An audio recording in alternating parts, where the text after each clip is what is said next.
Welcome to the Unknown Webcast. I was blessed to be teaching at church in Michigan last week, and when I was done, they agreed that I am so conservative I can't turn left even when I'm driving. That means this is not a safe space for those who may be easily offended by having their ideas challenged or by our satire.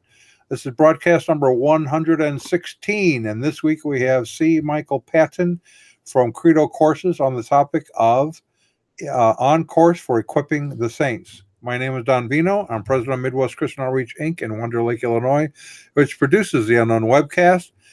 And our senior researcher is still Ron Hensel. He just won't go away. Yeah, who'll introduce the sponsors of today's webcast. I got invited to the White House and I left, and I still had my job as senior researcher, but you never know when the axe can fall. Greetings from sunny Florida, where the palm tree came outside shadow, and there are still 12 more months of summer left. Our sponsors for this program include the Bible Buffet. It's not your father's worship experience, the Bible Buffet, and World's End Theology Outlet, your one-stop resource for half-baked heresies, dubious doctrines, and other ideas whose time has gone. World's End Theology Outlet. And if you like the show, or if you don't, and you just want to annoy other people with it, to ensure continued access, please go to MidwestOutreach.org, click the yellow donate button, and contribute as you feel led. And subscribe to us on YouTube. That just gives us warm fuzzies. We get this tingly feeling down our leg when people subscribe to us on YouTube. I don't know. I do, at least. A tingly feeling that, never mind. I'm not going to go there. I didn't want to go there with the first words that I say. So that's the problem.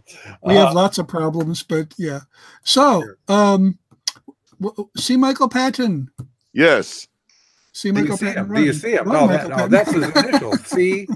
C. Michael Patton. Yeah, it is not C. Michael P. I got that my whole life, and sounds like you guys might be the type of folk that'll go there. So we are. We definitely are the kind of folks that would go there. And part of that, I have to tell you, we do take what we do very seriously, but we don't take ourselves very seriously. In fact, because we have to deal with so much false teaching, if we didn't have a good time making fun of it, we would lose our minds, I'm afraid.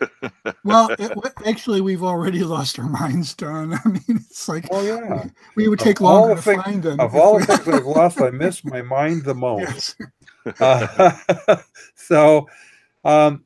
We want to ask you, before we just overpower everything, who you are, and what is it you're trying to do. But I have to say, I was intrigued because I saw him pop up on my Facebook from time to time, Credo Courses, and it offered a free one for just a download, which I did, and then I noticed that when you go to download, you have choices. You can get this free download, but then you can get a booklet to go with it for a certain amount of money. You can get PowerPoints. It's a whole. Did the website look like this here, Don? Is this what it looked like when you went there? Credo Courses. Yeah, that's exactly what it kind of like that. So that was credocourses.org, right? Credocourses.com. .com. Okay, I'll get the URL for that. But this is what the website looks like. So credocourses.com. Well, and mostly what got me initially was because he had my friend Doug Grothuis on there. And I went, okay, I like Doug. And in fact, he's going to be speaking at our EM&R conference in the spring in New Orleans. And then I saw he recently now has my other pal, Rob Bowman. Oh, yeah. Okay. Well, it must be a credible source for information, at least. Yeah. I just talked to Rob for a long time the other day about some more stuff he's going to do for us. He's a great guy. I love Rob. Good thinker. So tell us a little bit about you, your background, who you think you've developed this for. I know one of the questions we often get, we get several. One is, are you Reformed or dispensational? I go, yeah, which confuses everybody. Midwest Christian Outreach is sort of very cross-denominational. Ron and I have different theologies, systematic theology, We're right in tune on the essentials of the faith, and we have a great time kind of kicking around the important but non-essentials of the faith. Yeah. And it frustrates some pastors because they want us to take a definite position that aligns with their denominational view, but that isn't what we do. We're really concerned about, okay, what do Jehovah's Witnesses believe, Mormons believe, Wiccans believe, Hindus believe? What is it that false teachers like, Benny Hinn, New Apostolic Reformation, what are they doing? Those are our issues. Yeah. Hey, I wonder if you're talking about apologetics as well. I think you have not only the right and the privilege, but more of an obligation to remain broad, because you do have to focus upon what you are delivering first and foremost. The 1 Corinthians chapter 15, the things of first importance. And that's what we've tried to stick with as well with Credo courses and Credo House, our parent ministry, but Credo courses specifically is what we're talking about, to try to get scholars in and say, okay, here's what we want. We're not trying to get the Calvinist scholars or the Arminian scholars or, like you said, the dispensation. We just want the best in Christian scholarship.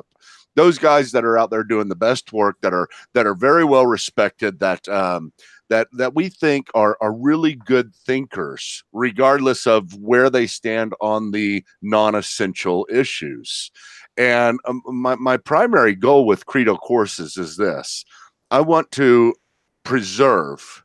And what I mean by that is we've got such a great opportunity. Dan Wallace, a friend of mine, is out there preserving the biblical manuscripts by photographing them in high definition.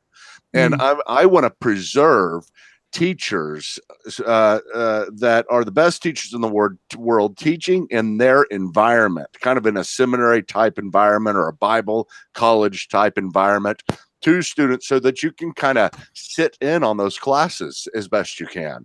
And so to preserve them and then to make them available. And that's where, we come out and we say, hey, let's get this available to everybody, as many people as we can. You got the .org on there again. You want it to be .org. Get rid of that. It's .com. I don't, you're okay. Sorry about that.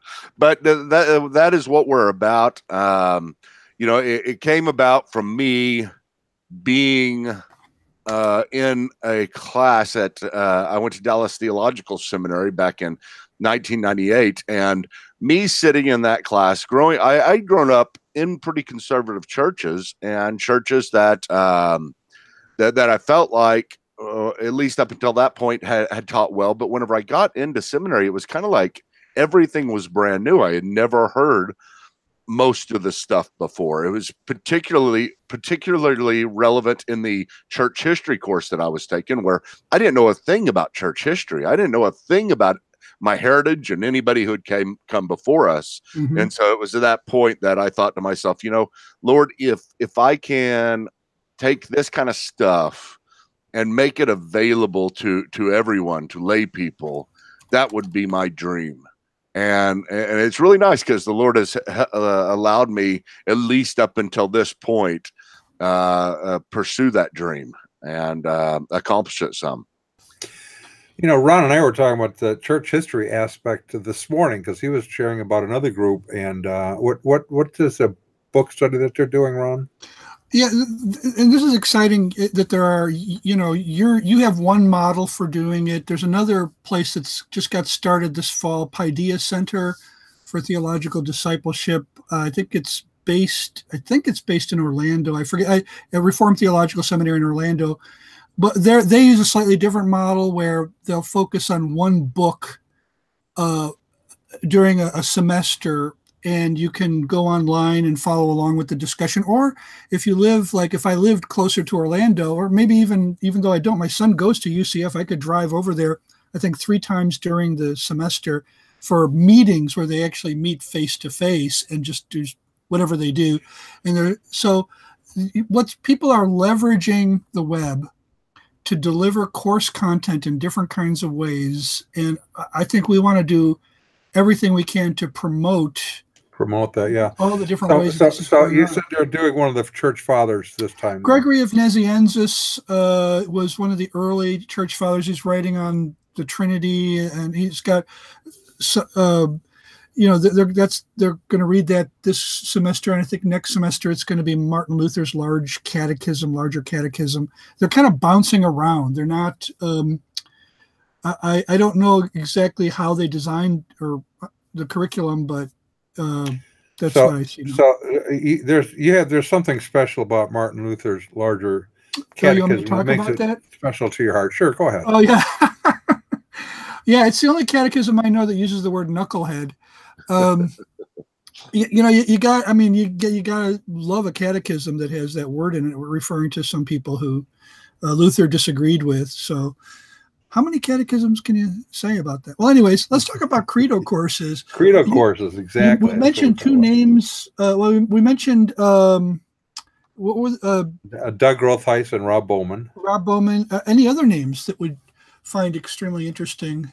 Or are you still building the faculty? Oh gosh, we got a lot. Let's see here. Gary Habermas, you've probably heard of. Oh yeah, sure, absolutely. Yeah. He came down and did a course on the resurrection, and that guy is a blast. I mean, really? Yeah. He is just so much fun. You get him talking about it, and he's just, you can see the excitement in every environment just overflow with him, and he's just telling you all the new research he's doing and stuff that he, just little ideas, whether they're quirky ideas or really solid ideas. He'll use you as a sounding board for everything. And he came out and taught 30 sessions on the resurrection. I said, Gary, however you teach it at seminary, I want you to teach it exact same way here. And normally, you have the guys come in with all their notes and their PowerPoints and all this and get set up. And he just comes in and sits on a stool and just starts talking. And he talked for 30 sessions, and it was just structured and it went as smoothly as it could possibly go. Yet at the same time, it was noteless. It was just him talking about the evidences for the resurrection, kind of like he might. You get the feeling that this is the way that he does it anytime he sits down with anybody, and he'll start right here and go through it for, I guess it was 15 hours that we had him do it for. But it was just incredible just to unload his all the knowledge that he has, and it's just terrific. It's fascinating. So as long as we got the ball rolling here, I don't want to sound like an infomercial, but when people come on and talk about their books, we try to sell the book, help them sell it. Are all of the courses that you offer? Do they have video content and reading? What do you get when you buy a Credo course? Well, normally what we try to do is at bare minimum, you can get a Credo course that's just pure audio. Like a lot of the stuff that we have from Rob Bowman has pure audio, although he did send me some handouts, so I put those up there. But you can get pure audio. Paul Copan has a class on Christian philosophy, and it's just an audio course, and it's the same type thing. We go through, I think, 10 hours with him, 10 30-minute sessions. And then we have other ones. If you got it exactly the way I want it, I would love for it to be video, and we fly you in. I'm in Oklahoma, in Edmond, Oklahoma, just a suburb of Oklahoma City, but we fly you in here. We record you in our environment that we set up and have people come. Video record you. We've got 3, sometimes 4 cameras, and we just switch around whenever we're editing them. And we try to get it as high definition, as high quality as possible. So you got the video, or you got the audio, or you got the PowerPoint. And the PowerPoint is something you can download and use for yourself or use in your teaching. And then you got the course workbook. And the course workbook is something that goes along with the class. Hopefully at the end of each session, there will be discussion questions and ways to further the discussion in a small group environment or in a church environment. We love people to adopt these within their churches and within their communities, within their home schools. We have that quite often where people use it for homeschooling. And I don't think most of it will be too hard. I mean, like I think the most intimidating one people may look at is the textual criticism course. Say, whoa, that's just too much for me. Textual criticism, what is that? Don't know what that is. It kind of scares me even in the name. But it's simply a New Testament history course that goes through the manuscripts of the New Testament. And what I tell people is I say, hey, as long as you're like they'll say, what about my 12-year-old? What about my 13-year-old? And I'll say, it is so interesting. And as long as they're committed, they can get through it. It's nothing you have to be a genius to understand. We don't have anything up there that you have to be a genius to understand. You just have to be committed. It is deep level. You are going to have words that are introduced that you have to learn. I'm just showing a screen capture, and it shows 2 textual criticism items with different prices. How do they differ from each other? Well, one of them is, I think, the DVDs, because you can get the DVDs for a lot of these. So the physical products will cost more. Okay. But if you can you scroll this, or is this just a screenshot? This is just a screenshot. Yeah. Okay. If you were to scroll down, you would see textual criticism, the course. That's just the bundle and save area. But you could see the textual criticism, the course itself, and then it'll say view products. And that's except for the, I'll tell you a story about that, but except for the PowerPoint, it's how we want it to look. Well, I tell you what, I just put up, I just moved a window over there that I can scroll. So where am I going again? Go down. Let's see here. Keep on going, and I'll tell you where to stop. Stop right there. Okay. Let's look at look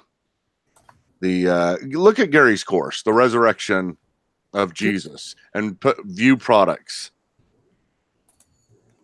So on the right there, and then you just view clicked products. on it. You know what? I'm clicking on the wrong thing. Sorry, I'm clicking on the wrong screen. There you go. Now scroll down just a little bit, and you'll see the different ways. You can get the physical workbook. You can get the PowerPoint. You can get the workbook in PDF. You can get the DVDs. You can get the digital audio, or you can get the digital video. And so, if people come here and they sign up, we offer free stuff all the time. They do. All the time. And you get a sample here that looks like it goes on for about 24 minutes. Yeah. Wow, this is great. And a lot of That's a list of the classes. I mean, look at the list. Go up here, and people may be intimidated by some of that. All priori objections, part 1. All priori objections to part 2. That may run people off. That should not run anybody off. I mean, as you guys know what all this is about, and it's stuff you need to know. But like I said, it's not for the not committed. It's not for the casual. It is for those who are like, man, I really want to get educated in Christian apologetics, Christian history, the Bible, those types of things, not just in a casual Sunday school type way, but something, and not even in a glorified Sunday school type way. It's a serious adventure. You know, I had an interesting thing last year, the year before last, maybe. We were doing our conference up here in the Chicago area. And the church we were at, a homeschool group uses their building several times a week. And I happened to be meeting the pastor one day, and I was walking through. The homeschool group had been setting up, and they had a book on logic sitting on the desk. And these are 6th graders. And this is like, first year college logic course that they're taking them through. And I said, "You're teaching this in homeschool?" And they go, "Absolutely. They need to understand logic. They need to know how to do critical thinking and all." So, I'm going, this is the kind of stuff a homeschool group could do, because they're already, many of them, embarking on teaching good, sound thinking skills as part of their curriculum. And here's the nice thing about that. And whenever I always tell parents, don't expect too much whenever they're that young, except for them to get introduced to it and to glean some understanding. But the main thing is they know it's there, because they're going to come back to it later on.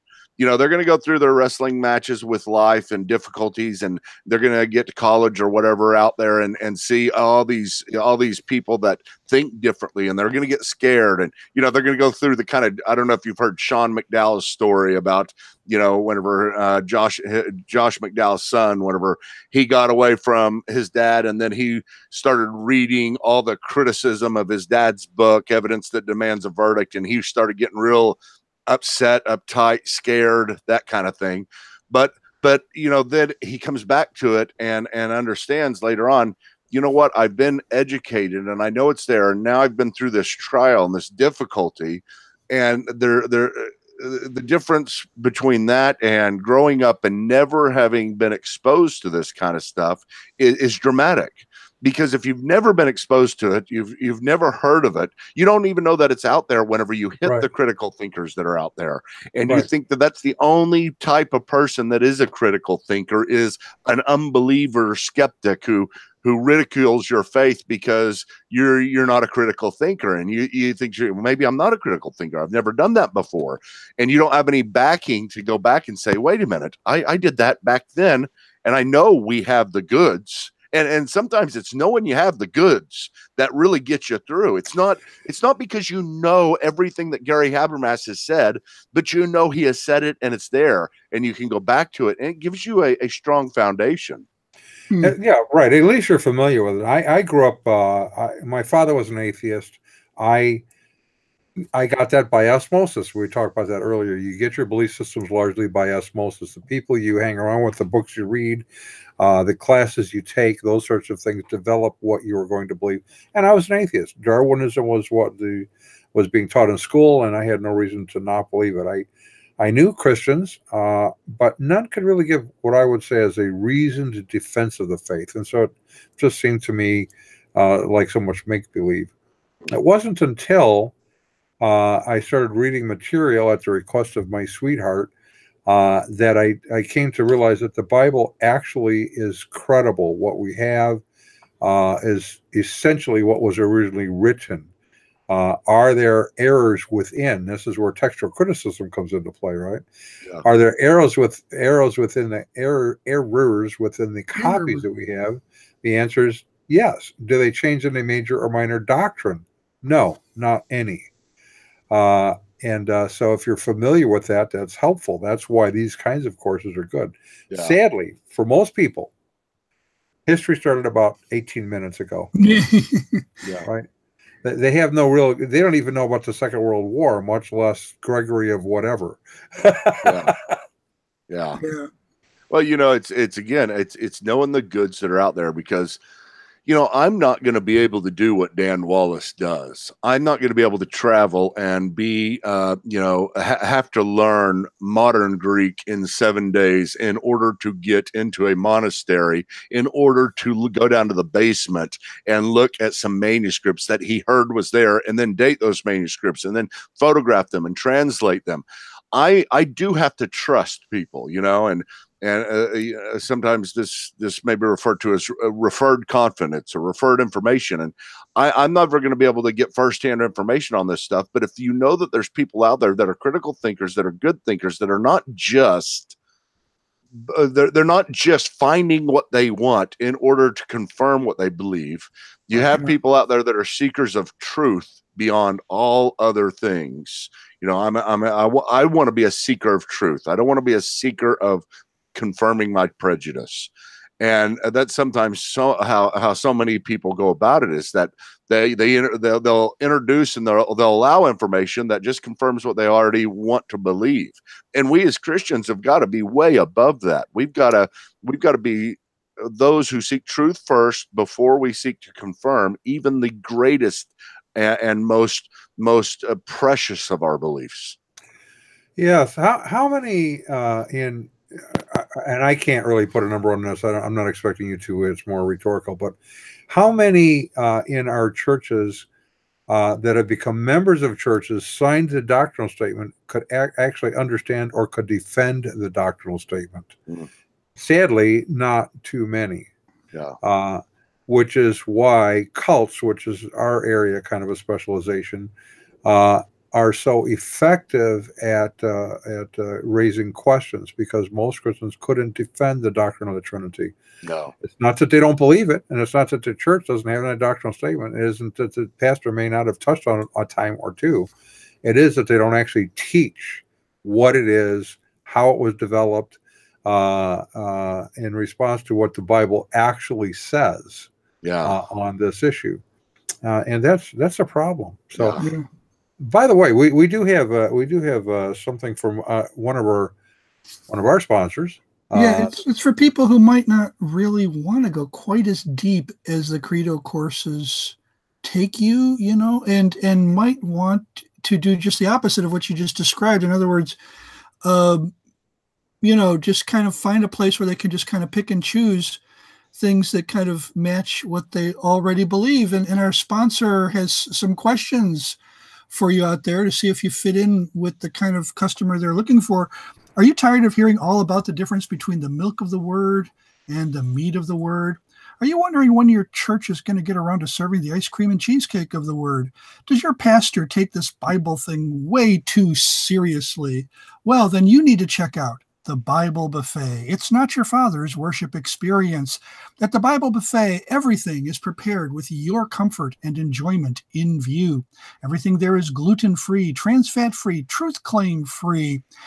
All of their dishes are piping hot and ready to eat. This week's regular Sunday specials include Aryan appetizers, Sibelian succotash, Galatian goulash, Gnostic nut salad, and Pelagian pie. And don't forget, the Bible Buffet is a fully accredited ministry of the Church of Smorgasbordianism. The Bible Buffet, it's not your father's worship experience. So, if you're looking for something on the lighter side, much lighter, kind of more relaxed, not as disciplined. Yeah. Either the blue pill or the red pill here, folks. That's exactly right. And this, we did an article. We were talking about textual criticism, and of course, one of the really popular guys today is Bart Ehrman. Yeah. He's like everywhere, writing books, debating Christians, and that sort of thing. And I kind of like Bart Ehrman. I've met him. We've had him at our conference to debating. But I noticed a couple of things. Bart is a street fighter. He's going to win the debate if you give him a chance, because he doesn't care about being nice. Yeah. He is a scholar, but he doesn't care about being scholarly. He cares about winning the debate. That's the important thing. So one of his books was Jesus Interrupted. So when he did the debate, he made this interesting accusation that Christians have this problem of reading a story from beginning to end, when what they need to do in the Gospels is read across all of them at the same time. And then you will find all of these supposed inconsistencies. Mm-hmm. And so I took him up on the challenge, and I wrote an article in response we called Interrupting Ehrman, because his claims fail if you actually read them across. Yeah. But again, how many people will take the time to do that? That happens. It's just those types of deals scare you, and you're right, because it's hard. It's very difficult in such an environment to try to, with gentleness and respect, engage all of this stuff that's going on out there with the internet, because there is nothing gentle and nothing respectful about what's going on, and it gets worse, and it's hurtful. I mean, you get beat down, you kind of feel like the kids, in my grade school, whenever I was in sixth grade, the thing we would do, I don't know what they say today, it was whatever, it was a biff or just the way you insult somebody. Well, we would go poof, poof, poof, poof, poof. That's the way we do it. I don't know. I think we made it up, but it was poof, poof. If we insulted you and we really got you, poof, poof, poof. And then if all the kids started going poof, poof, poof, poof, poof, every time the kid would back down in the corner and just start crying. And I cried a few times because they got me in the corner, poof, poof, and you can't help it. You're just like, stop it. No, you didn't really get me. And then finally you just start crying. And this was like insults? It was like an insult if somebody got you really good, I don't know. So after they said it, the others would go poof. After they said it, everybody would confirm it was a good one by going poof. Kids a few years ago would say burn. Yeah, there you go. The exact same thing, burn, biff. But it's kind of like this stuff is going on, and that's all they've got is poof. It's not good arguments. It's not this well-reasoned stuff, but it gets to you after a while. And so many people, the only thing we have to do in the end is start poofing back, right. And then it's just a poof fest, and it has no content. the current adult Twitter version is the mic drop. It's like, yeah, there you go. There you go. In other words, that's the last word. Nothing more. That whatever that person said, that's it. Yeah, yeah. And it might have been an insult, or it might have been something. It usually is, but. Well, what I get quite a bit by email, by phone calls, by whatever is "you're mean." A lot of them start off by "you're mean," or "you're narrow-minded" or something like that. And I have sort of a canned response these days because I've had it happen so many times. I just go, "You might be right. I mean, why do I want to fight over that one? Maybe I am mean. Maybe I'm short and fat as well. In fact, I could give you my kids' contact information. They could tell you a lot of really nasty stuff about me, probably, that would be helpful for your cause. But the question is, am I wrong? That's the question. Yeah. Of the day. All those other things are just not relevant to the discussion. It could be fun, and you can enjoy the heck out of them, but they don't mean anything in terms of what we're talking about. Yeah. Yeah, I agree. And it's just so earlier. Go ahead. I'll let you finish. Well, no. I was just going to say, in the end, it is the content. It's getting back to the goods. What kind of goods do you have? And that's what I want people to be able to do, is to come back with the goods, not with a poof. And not with a short statement. And I'm not saying that we can accomplish that, in the days of the internet or on Facebook, or the ways in which they're accomplished sometime. I mean, we got to be a lot more intentional, but at the same time, we can, we can't have the questions, the things that we know that are stated, like if I'm in a discussion with an atheist and they're going off on all kinds of millions of other things, I just, I go back to the kind of an initial question. I say, does your worldview allow for miracles? And we can't move forward until you discuss that. Does your worldview allow for miracles? And if they say no, then we have to discuss worldview issues. If they say yes, then I say, okay, good. Let's move forward from there. They'll usually never say yes. My worldview allows for miracles.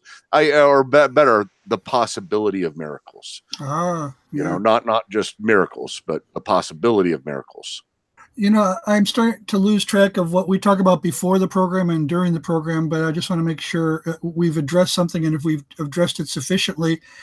One of the interesting things in the last 10 to 20 years is a lot of denominations are getting in touch with their heritage, their theological heritage, whether it be Reformed, Arminian, or what. People are kind of going back to their roots. And as a consequence of that, when a pastor hears about these courses offered, and he's considering whether or not to promote them to his church, one of the things they might ask is, well, what perspective are you coming from? What tradition are you promoting? And it's kind of a Screening question. Am I going to be inviting trouble by having somebody recommending these to somebody in my congregation? Are they going to be steered into a direction away from our church's particular statement of faith on specific issues?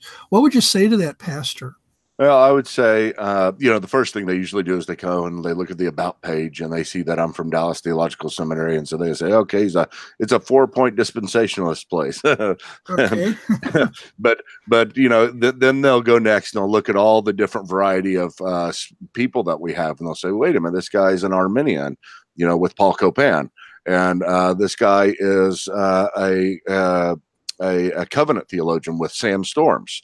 And so we've got a large variety out there, not because we're just trying to have a variety, but because we're just trying to get evangelical scholars who are committed to the particular subject at hand, and without committing ourselves as a ministry in any way to any particular systematic theology. Yeah, or denomination or such as that. So you probably get some people or even pastors saying, well, this guy has no discernment at all. Look, he just takes anybody. Oh, yeah. I'm sure people think that way. But at the same time, I mean, here's what I think. Here's my philosophy. if you go there and you ask me, Michael, what should I take before everything else? I would usually point you to what's called the theology program. And the theology program is 6 courses of systematic theology. And in the theology program, from Introduction to Theology, we teach people how to think through theological issues so that they can take ownership of them themselves without ever committing to any particular theological stance. Now, there's some things out there that we have to somewhat kind of move forward with without adopting, kind of like at the end of Introduction to Theology, whenever we talk about the have the charismatic gifts continued and do that, how do they contribute to our theology?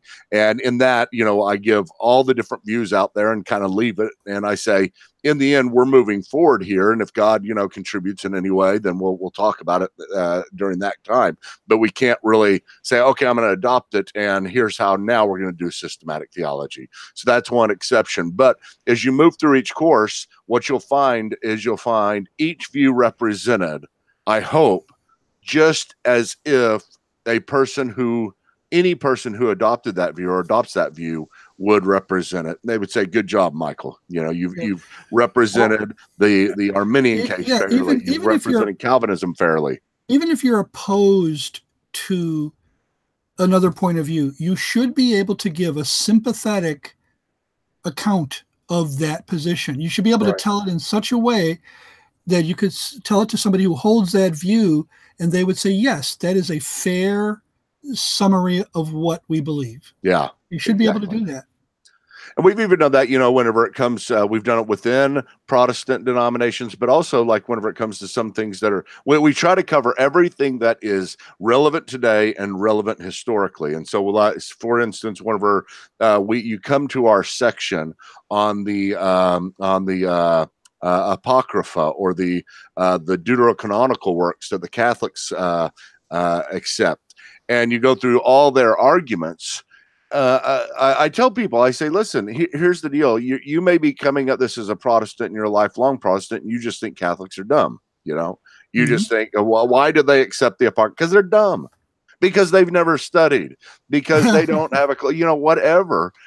Because that's just what they've always been taught. Well, not really. Whenever you come into a good study, a good argument for the Apocrypha being included, although I disagree with it, in the end, there are good, solid reasons for them to believe that the Apocrypha belongs in there, although there are better, solid reasons, I believe, that it doesn't belong. It's not an irrational position that they're taking. Yeah, exactly. Right. I mean, they can accept it just like we do. So many, 95% of Christian churches out there in the congregation, they would have no clue why we have our canon. And it's the same thing with most Catholics. So, I mean, we just got to be, put the cards on the table for all of us. But whenever you do have that 5% that knows why they believe what they believe, that's what you want to engage. You don't want to engage the people who don't know and the answers they'll give. You want to engage the best of. And that's what we've tried to do in everything that we present. We don't want any straw man arguments being made for anybody. And many of the areas that you have don't require that you subscribe to a Reformed versus dispensational, for example. The resurrection crosses those boundaries. That is not an issue. Yeah. Right. In those areas. The deity of Christ, same thing. Trinity, same thing. It doesn't really matter if you believe the sign gifts have continued or ceased. Is irrelevant to that discussion. Those what's are funny? 4 issues. What? Just as a little insider stuff, as I've been through this, I've had this going on for the last 20 years. I have noticed the difference because I have to work with both people who focus on apologetics and people who focus on theology. And I'm trying to get this, trying to pull in the people who have irenic spirits, spirits that are can fellowship with one another, and not have a big fight all the time, and not, from across the Christian boundaries, hate each other or throw rocks at each other. And it's very difficult to find, or let me put it this way, it's more difficult to find theologians who are ironic and able to do this, but it's very easy to find apologists, because normally whenever you're an apologist, you are focused on those things. You're focused on the central issues that everybody agrees upon. And so they're all buddies. all the apologists know each other. Everybody that I adopt, they're all hanging out all the time. But with the theologians over here, they've usually most of them have never talked. They don't know each other. They don't want to know each other. They just write books from afar, fighting against each other. The Calvinist and the Arminian, and it's a really interesting, different dynamic. But then whenever you get people that are very strong in theology, very strong in apologetics, such as a Rob Bowman, such as an Ed Komashevsky, such as a Dan Wallace, such as a Craig Blomberg, all of these guys are just like, these are jewels, because they're so kind and ironic, and they're so passionate, and they're so knowledgeable in a particular area, and even committed. You got Bowman, who is well, I don't know if I don't think he cares me tell this, but he's a strong Calvinist, but a strong apologist, and fellowships with people across the board, like Paul Copan, who is an Arminian. And Paul Copan's just about the kindest guy I've ever met in my entire life. I love the guy to death, but some people, they say, oh, he's an Arminian, he can't be a good apologist, he can't be a good scholar. We're not even sure if he's a Christian. Yeah, that's right. Well, now Calvinists can be the meanest. My fellow Calvinists, boy, I hate hanging around them. I mean, if I'm going up to a conference and here's the Arminians over here and the Calvinists over here, I'll probably go hang out with the Arminians. I like to be a kinder, gentler Calvinist. Yeah, I hang around with Don. What do you think, Don? Am I? Oh yeah. Well, but again, it's what he said. We're not only ironic. We're ironic. On my good days. Yeah. We're more focused on sort of core stuff, and so we like kicking some of this other stuff around, sort of behind the scenes. And I have noticed over the years that it seems to me it is not so much the scholars that are the problem; it is the acolytes that follow them. Oh yeah. You have Norm Geisler with his view, and James White with his view, and they're writing books, debating each other on that, and we all, go to a conference and we go out to dinner together and we have a great time talking about whatever. And those battles aren't there, but you get their acolytes in the same room and they are ready to get out the guns. I mean, they are nasty. Yeah. And it's hard. And as a teacher, you do run into a lot of spiritual conflict in this sense. It's like sometimes I see the people I produce and the passion that they're producing and what they're going off with. And then to see them be so unnecessarily polemic, to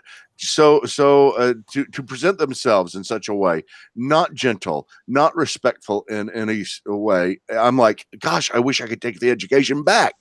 I mean, it's like, I start all my classes with this prelude. I'm going to give you stuff and you may become dangerous. Yeah, yes. I think we need to begin almost any apologetics course with a memory verse, 2 Timothy 2:25, correcting his opponents with gentleness. There you go. Right. God may perhaps grant them repentance leading to a knowledge of the truth.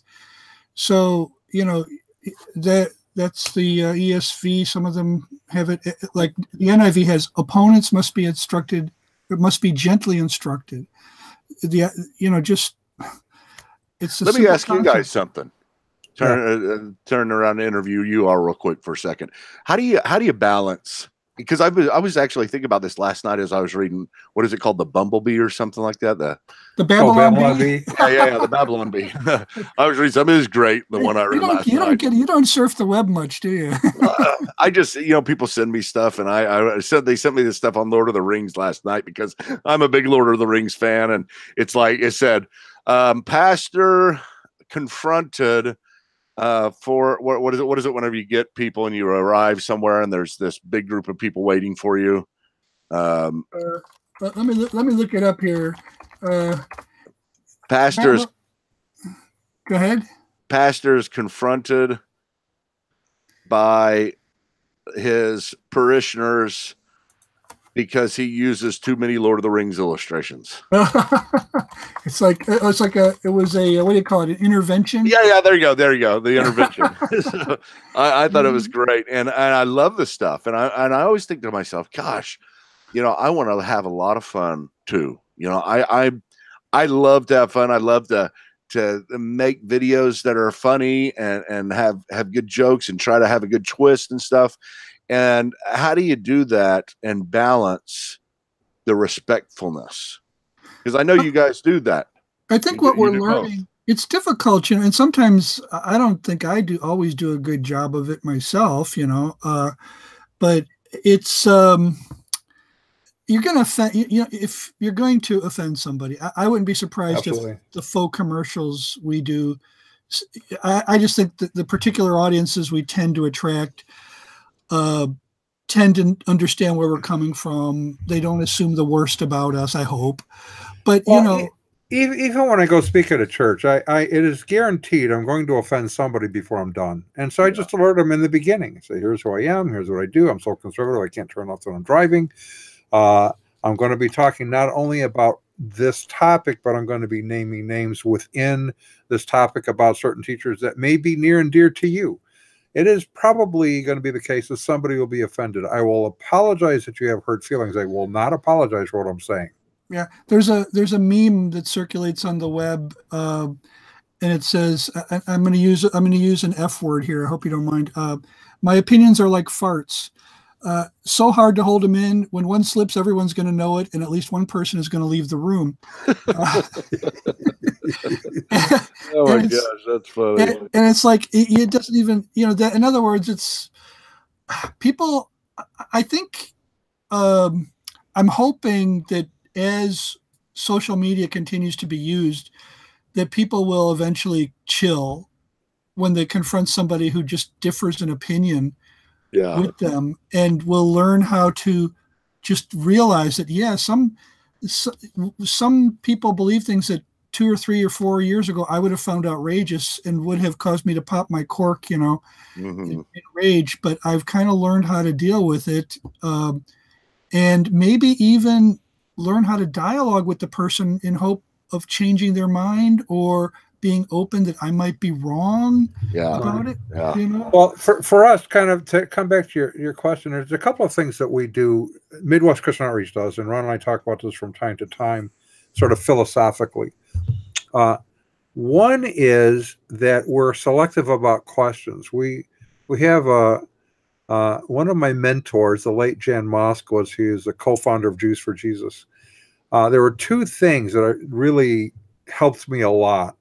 One is honest questions deserve honest answers, he says. Dishonest questions don't deserve any answers. Now, what that means is there are some people who just throw these questions out there for the sole purpose of trying to make you look bad. Or get you upset. Or get you upset, kind of trying to push your goat or something like that. Now, we might answer those questions, but we're not required to. And we do tell people that sometimes in response to a YouTube video or something like that. The second is when we would have him at our apologetics conferences, Evangelical Ministers to New Religions, and he would be a plenary speaker, and he would stand up. And the first thing he would say is, I don't like apologists. Now, you got to know, in a room of 300, everyone's got his attention now, right? They're right there. The next thing he says is because apologists think that if you give the right argument, they will believe. But faith is an act of the will, not a function of information. What does that mean? Well, information is involved. Obviously, we have to communicate information. But just because you give a good, solid, reasoned argument doesn't mean they will believe. They still have to make a choice. We're not going to argue anybody into the faith. Yeah. We are going to lay out a credible case, and then we have to respect them with whatever decision they make. Yeah. So I would also chime in and say, Don has a very disciplined mind in this regard. Don, he helps keep me on track to, we stick with the essentials, the things that really make a difference between salvation and damnation.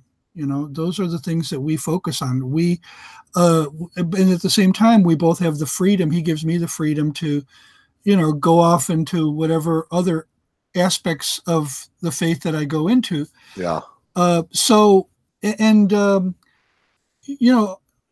Don isn't upset to, he doesn't, just like what he said, I might be, mean, I might be mean-spirited. I also might be fat and, and ugly and all that, Yeah. It's like Don doesn't take things as personally as I might. And if Don's in the room, it'll kind of give me a mellow chill, you know. Yeah, if somebody comes at me, I'll just look at Don and he'll just kind of like.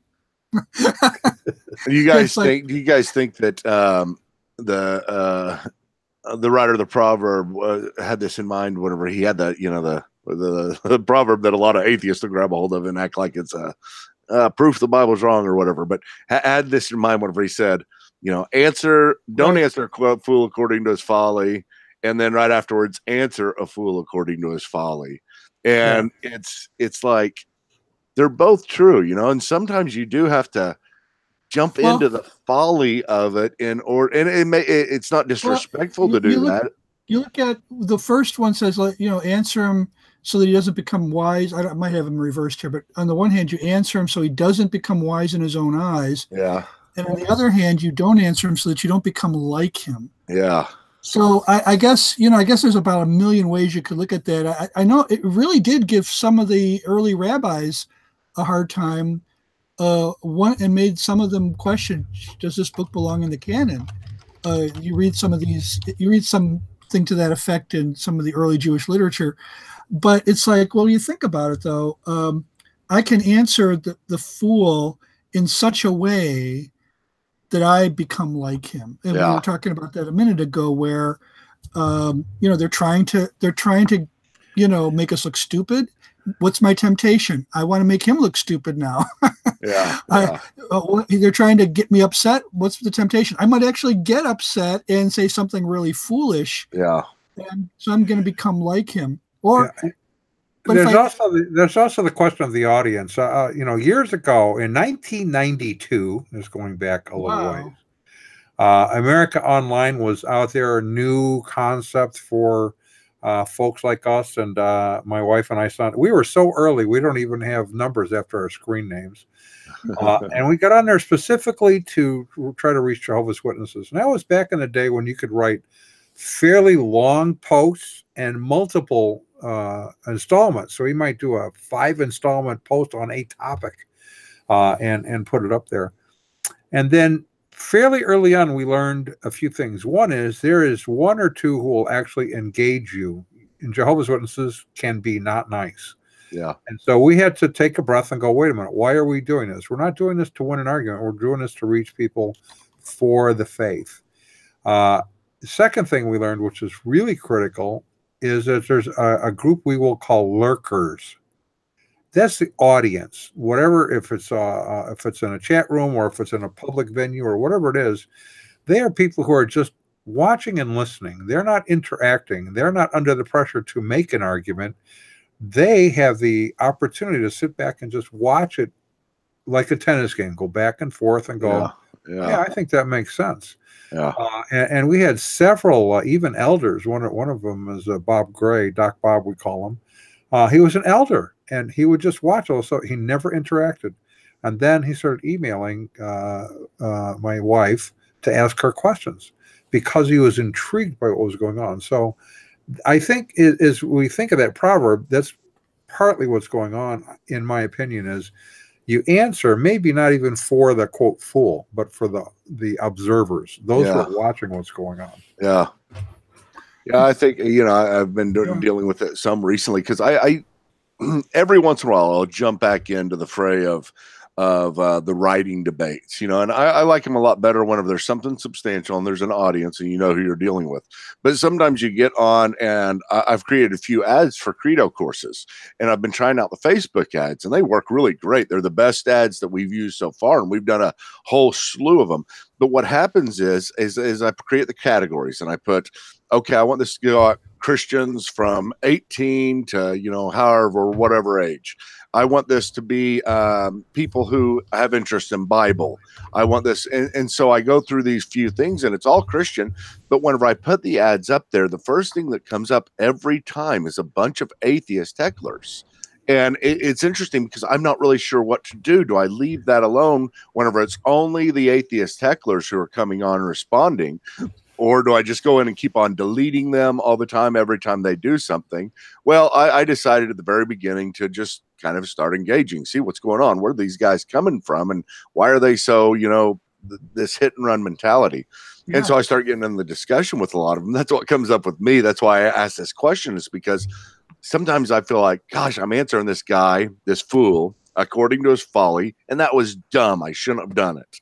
You know, not and you get a real clear thought that was dumb. And then other times it's like, I've got to answer this guy according to his folly and really shut him up. Well, I think what he learns with the proverb that says, answer him so that he doesn't become wise in his own eyes. I think the main thing he learns is, oh, these guys have an answer. I might not agree with it, but they're not stupid. You see, I think the wise in his own eyes means I am so much better, so much smarter than you. You are so dumb. Well, if you have a good answer, then he might not agree with it, but you have, and you might not really totally shut him up, but at least he can't say, or he can't say with any integrity, at least. Look at the pebble you may put in his shoe too, because he's never had that pebble in his shoe. Maybe he's just his whole life just heard from his parents or whoever else, and there hasn't been anybody who answered him and really gave him, stopped him in his tracks. A friend of ours kind of took up a challenge on that, James Walker with Watchman Fellowship, as he met up with an atheist who actually had been involved in evangelical churches for quite a long time, and then became an atheist. So they started a atheist Christian book club where they pick a book and the group reads the book, and they meet once a month and talk about the book that they're reading and present the points. We've had them on our it was very interesting. And I want to talk about somebody after our break that we need to take now. Let's do that, and then you can talk about. I got to talk about somebody in the same general, because we need to talk about people who really think we should really get away from all of this really, serious doctrinal stuff. Doo-doo and stuff. This doctrinal doo-doo. Our friends at World's End Theology Outlet, your one-stop resource for half-baked heresies, dubious doctrines, and other ideas whose time is gone, also have some questions like our previous sponsor. Are you still trying to figure out how to clean up in the ministry business? Do you want to finally learn how to get to the bottom of growing a successful church? Would you like to flush away your failures and start having your best church now? Well, then you need Charlatan Ultra Soft, because nothing says ultra soft like Joel Osteen's Charlatan Ultra Soft. It is personally tested by the man himself. It provides comfort where it counts. It wipes away even the most stubborn orthodoxies. And it comes with a money-back guarantee. Keep those butts in the pews with Charlatan Ultra Soft, available at World's End Theology Outlet. So, I was just thinking of Charlatan Ultra Soft. Charlatan Ultra Soft. I was thinking, maybe you've heard of Rosario Butterfield. She was her professional name is a professor of queer studies, English and queer studies. Those go together, I guess. At Syracuse. I mean, they're always mangling the English language. Why not? She was really into it. She had a spouse. So, before there was such a thing as gay marriage, she had a live-in companion, a lesbian companion. She was a lesbian. She was a professor, like I said, at Syracuse. She was very involved in the LGBTQ movement. She has lots of stories from that era in her life. And then she meets a pastor. She went to a Promise Keepers convention for really the sole purpose of really trying to figure out enough about it so she could write a research paper. Basically, she was going to make it look bad. That was the goal, was to just kind of show these people are really not that bright.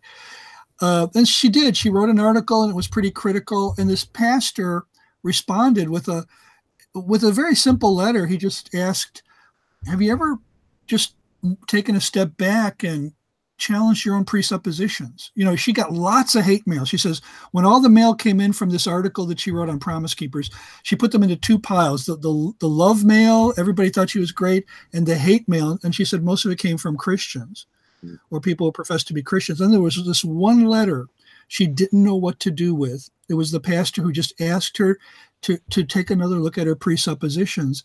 Before you know it, she's calling this pastor. Before you know it, he's inviting her over to his house for Sunday lunch and church. She doesn't take him up on church right away, but she's there like Sunday after Sunday after Sunday. And what she says in retrospect, she says, I sat there in their kitchen, this couple, he was pushing retirement then, so he's old now. I sat in their kitchen and I mocked them to their faces Sunday after Sunday. And I challenged them and I gave them a hard time, and they kept inviting me back until finally one day she's talking to one of her, well, in this case, a transsexual friend. And she says, what if they're right? I mean, she for those 2 years, she'd been reading the Bible. It was part of her research. She'd actually already started reading Calvin's Institutes. I mean, before she became a Christian, she started reading through that. She wanted to understand all this Christian evangelical stuff. Yeah. And she was basically loved into the kingdom, I mean, obviously it was the word of God and the Holy Spirit that did it. But this older couple just loved her. That's all they did. See, this is important. And I this is a role I think Credo House can be very helpful with for individuals, for small groups, and for churches, because they can get educated in why they believe what they believe, in history, in areas of philosophy, and it comes into play. Now, obviously, I do apologetics as part of my mission.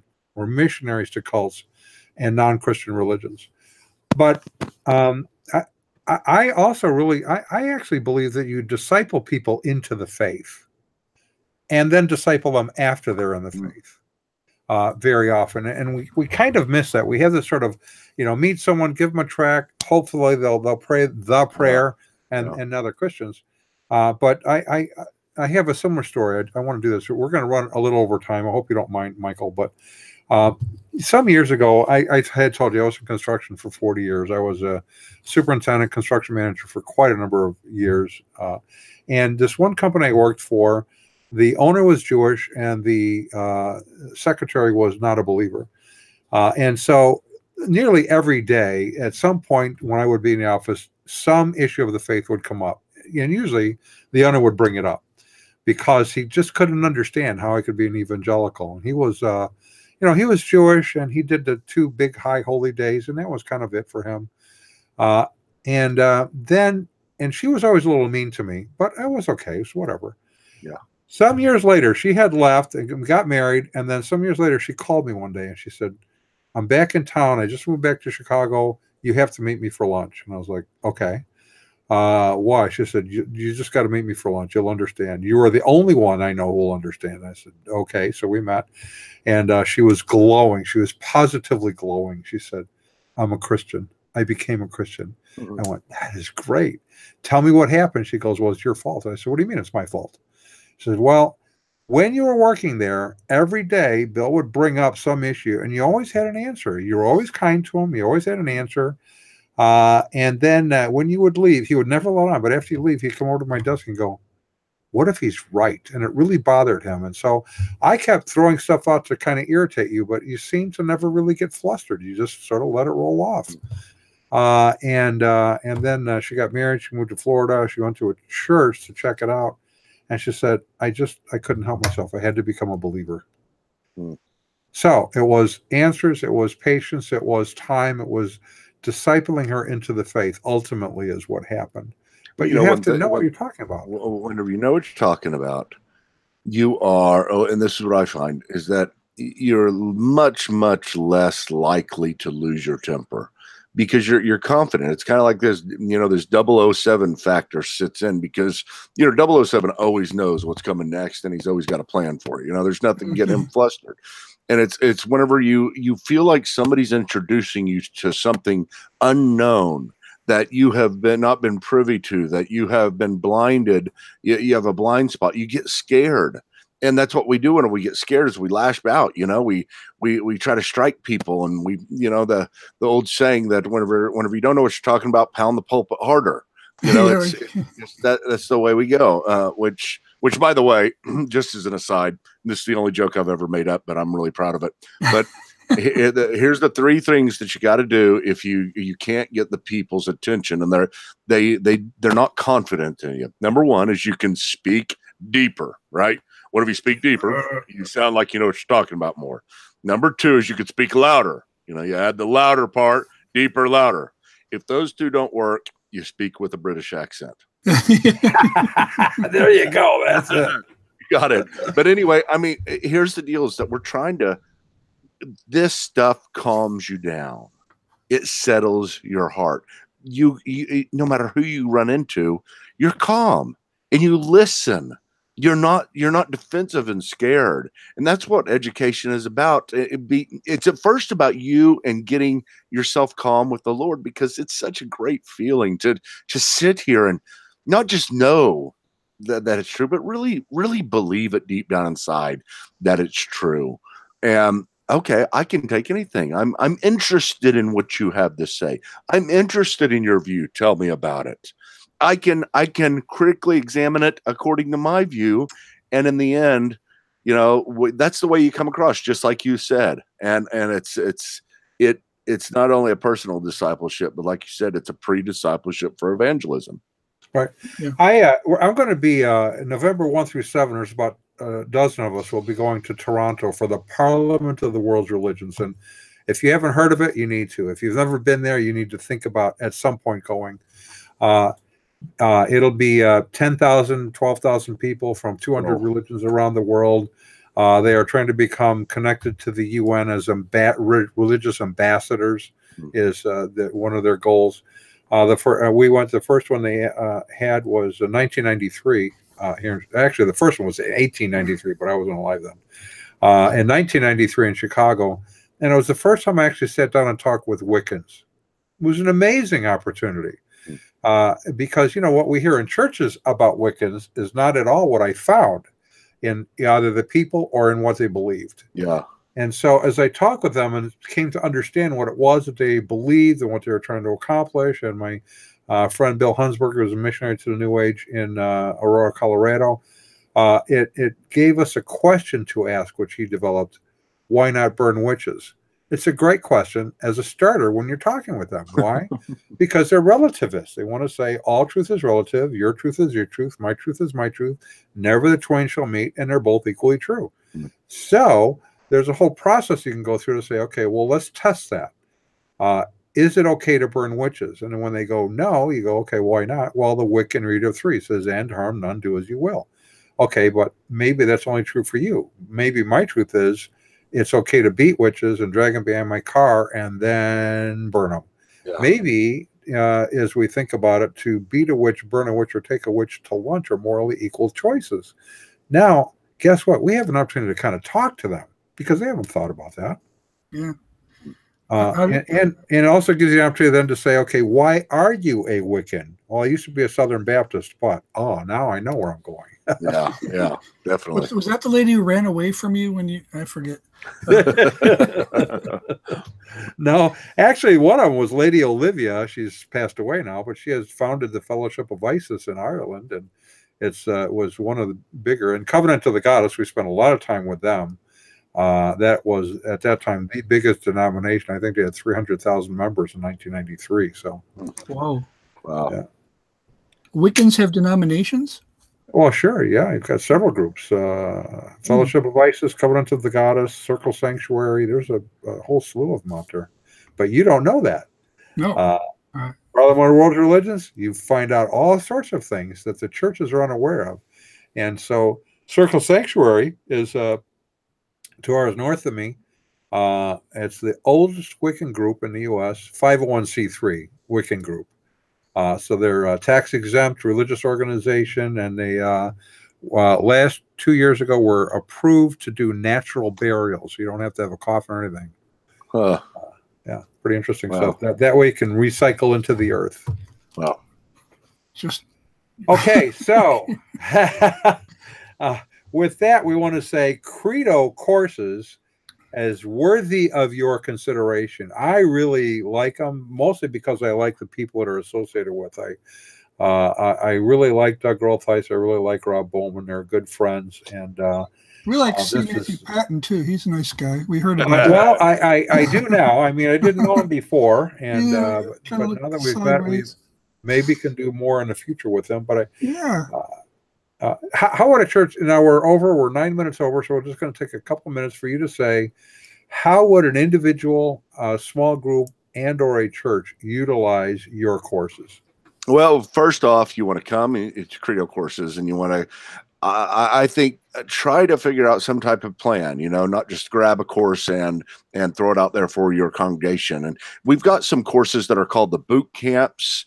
We also got the theology program. Those are courses that I would encourage everybody to start with.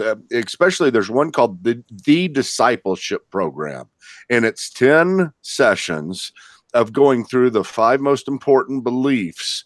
Where we go through authority, the Trinity, Christ, the Bible, and faith. The 5 things that you need to know, the 5 things you need to do. And that is something to start with new Christians, to get them acclimated to the faith, and then move into the theology program, which is a real strong critical thinking program. It'll get you not just to know what you believe, not just to know why, but how to believe, how to work through all of the issues. And it is our most intense. It is the most important of all of our courses. And then all the other courses are just they're kind of interest and courses that you need to know. The textual criticism course. I would say you don't want to start with that with your congregation. Not because it's too hard, but because if they're just getting introduced into theology, if you're really just getting convicted about letting people know what they believe, why they believe it, and how to believe it, then you've got to start with the theology program or the discipleship program. And then after that, you move on to the other classes. You use the workbooks. You try to set it up in your church where you have somebody that leads the group that is a facilitator. And then the facilitator, you meet once a week. You try to get through it within about 10 weeks, the course, and it works out really good. But most importantly, you do have, whenever you go to Credo courses and you do start this, there's a telephone number there on the side. We don't want you just to get an email and shoot an email to us and wait. You can call us and we will immediately engage you and work with your individual circumstance and which courses you should be using depending on your circumstance. Okay. Well, so it's credocourse.com. See Michael Patton, and you can see him, and that is also his first initial. C. Credo Courses. Credo Courses, right? Okay. Credocourses.com. So, Michael, if you want to hang on for a minute after we're done, Ron, you want to walk us out of here? Yes, let's do that. Let's give credit where credit is due. Our resident cult leader profiler is Neil before me. Our wardrobe manager is See How It Fits You. Our food services culinary supervisor is Chef Ham and Cheese. Our tinfoil hat provisioner is Just In Case. Our Jehovah's Witnesses coverage comes from Armageddon and D Opposer. Our Mormon archives manager is Polly Gummas. Our liberal denominations bureau chief is Lucy Goosey. Transgender issues coverage comes from Ben Hur. Our special correspondent for cults based on the Hindenburg disaster and flying turkeys is Ode to Humanity. Our fact-checking supervisor is Yoleg Pulling. Technical assistance comes through Murky Research. You know what? This went too fast. Our law firm is Dewey, Cheatham, and Howe. Law firm of Dewey, Cheatham, and Howe. The Unknown Webcast is a production of the Midwest Christian Outreach Inc. in cooperation with Emergency Manicure Productions, which is solely responsible for its content, but you'll never prove that in a court of law. I added our culinary manager, and I had to adjust the timing, and I made it too fast. So I'm gonna fix that for next year. Bart Simpson off The Simpsons needs to contact you and figure out, some of these names, because how he calls into the bar and says, I'm looking for Seymour Butts. Yeah. There we go. All right, and for all those who are watching, we will see you next week.